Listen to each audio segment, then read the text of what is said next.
Welcome to Biblical News. This is where I want to bring events happening worldwide that are prophesied in the Bible. Now, first question that I have for you guys is, how many of you think that we're actually getting closer to the end times of the world? And another question I have is, do you think it's going to end by what's spoken by the Word of God in the Bible, or do you think otherwise? Leave those in the comment section below on what you believe in. And the first thing I'm going to start off with is, if you're a believer in the Bible, then chances are you may have been paying attention to the news of events that have been happening for quite some time. A lot of the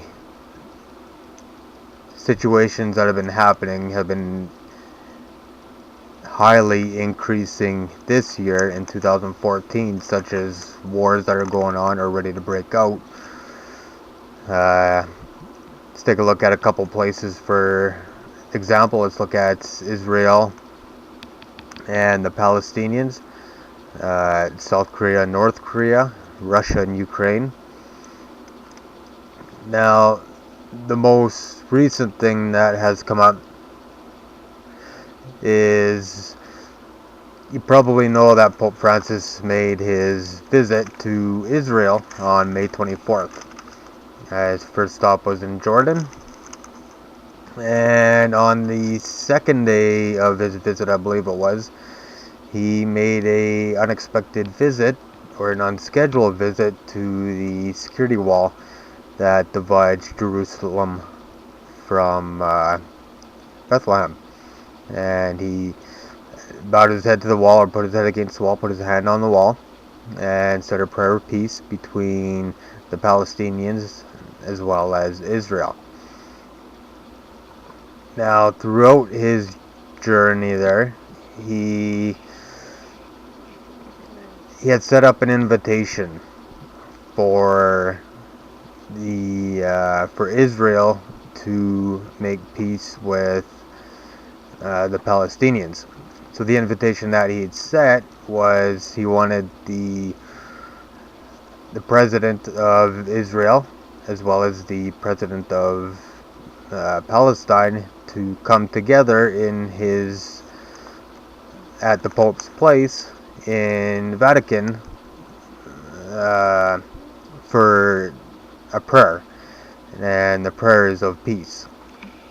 Now, it's just the beginning of what Pope Francis has in mind, as he wants to set up a peace process, and he wants to start it with Israel and the Palestinians. So, now what does this have to do with the Bible? Well, let's go ahead and let's go to the Bible. So the site that I use is Bible Gateway. Works wonders. So let's take a look at Daniel 9:27.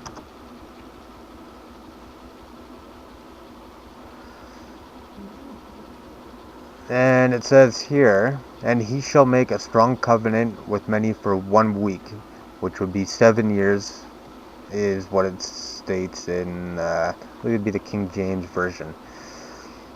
And for half of that week, he shall put an end to sacrifice and offering. And on the wing of the abominations shall come one who makes desolate, until the decreed end is poured out on the desolator. So when this peace process starts, or when this peace treaty has been signed, it has to be signed between several nations. And so it'd be like Libya, Syria, Palestine, Iran, Russia. So the peace treaty would have to be signed by these nations. And this would be a covenant, a protector of Israel. Now, the start of the peace treaty, the time that this peace treaty gets signed, and by whom it gets signed by, is when the clock starts ticking down, and this is when the tribulation should start. Now, the man or the person that will be signing this peace treaty will be the Antichrist, which is the guy that we really don't want to come in contact with, but he will be making his appearance. And so, talking about the Antichrist, there are some things that we really need to watch with him. So let's take a look at Revelation 13, verses 16 and 17. So it says here, also it causes all, both small and great, both rich and poor, both free and slave, to be marked on the right hand or on the forehead, so that no one can buy or sell unless he has the mark, that is, the name of the beast or the number of its name, which is 666. So when this mark comes, now the people that are going to accept this mark are going to be people who are going to be deceived by the Antichrist. Now remember that the Antichrist is the person that signs this peace treaty. And I should actually go back a little bit, because when the Antichrist signs the peace treaty, it's the start of the 7-year tribulation process. And 3.5 of those, or half of that 7 years, is when the Antichrist is going to make miracles happen. There's going to be total peace between everybody. There's not going to be any wars or any of that, and nobody else has been able to do this before. And so he's going to be worshipped as the Messiah because of these miracles and because of the great power that he's got, that he will bring when he makes his appearance on stage. So with that said, when he does get here, or when he does make his appearance throughout this tribulation period, it's going to be made mandatory for everybody to wear this mark in order to buy or sell. So the mark would be something on your right hand or on your forehead. It could be some kind of scanning device or whatever it is. This applies for food items, cars, houses, etc., etc. And it also says in the Bible, I don't remember what chapter or verse it is, but there are, I think it's under the six seals, I believe it is, in Revelation. And there's going to be people are going to die of hunger because they have refused this mark. And if you do refuse the mark, well, then props to you, God bless, because that's one way of getting your way into heaven. Now, for those who wear the mark, there's going to be wrath, and you're going to be under the Lord's wrath when he does come, and you're pretty well going to be out of luck. So to look at this, let's look at Revelation 14, 9 through 10. And we'll go over this real quick. And another angel, a third, followed them, saying with a loud voice, if anyone worships the beast and its image, and receives the mark on his forehead or on his hand, he also will drink the wine of God's wrath, poured full strength into a cup of his anger, and he will be tormented with fire and sulfur in the presence of the holy angels and in the presence of the Lamb. So you wear the mark, you're getting thrown into the lake of fire, into the furnace. be thrown, casted into hell, is what that's saying.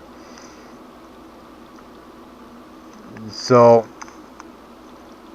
it's kind of something I briefly wanted to talk about. The first thing was to show you guys on how it states in the Bible that there will be a peace treaty signed, and a peace treaty will be signed by the Antichrist himself. And so it might be a good idea to keep an eye on what's going on with Pope Francis and this peace processing. Just a good idea to really keep your eyes open, because we never know when this is going to happen.